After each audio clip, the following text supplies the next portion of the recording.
Kas teadsid, et mänguasjal ei tohi olla hoiatust, mis on eksitav ja vale ning vastuolus sellega, millisele vanusegrupile mänguasi tegelikult sobilik on? Lihtsad mänguasjad, millel on vähe detaile ja mida on kerge kasutada, sobivad tavaliselt alla 3-aastastele ehk väikelastele ning peavad olema neile ohutud.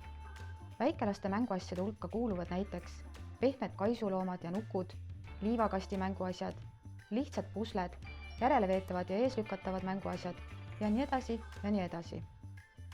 Väikelastele mõeldud mänguasjadele on ette nähtud rangemad reeglid ja testimised. Kahjuks üha sagedamini näeme sellistel väikelastele sobivatel mänguasjadel hoiatust, alla 3-aastastele keelatud, ning sinna juurde lisatud viidet mänguasjas sisalduvatest ohtudest.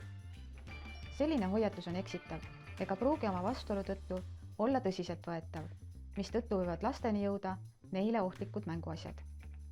Vastuolulise hoiatusega mänguasjale ei ole tootja üldjuhul teostanud väikelaste mänguasjadele asjakohaseid testimisi või ei ole mänguasi neid katsetusi läbinud, mistõttu võib mänguasi endas sisaldada tõsiseid ohte, nagu näiteks väikesed osad. Tea, et kui tootja on pannud väikelapsele eakohasele mänguasjale vanusepiirangu hoiatuse, on tegu nõuetele mittevastava ning potentsiaalselt ohtliku mänguasjaga, mida müüa ei ole lubatud.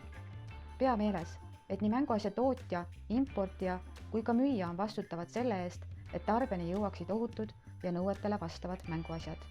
Teeme üheskoos mängimise muretuks.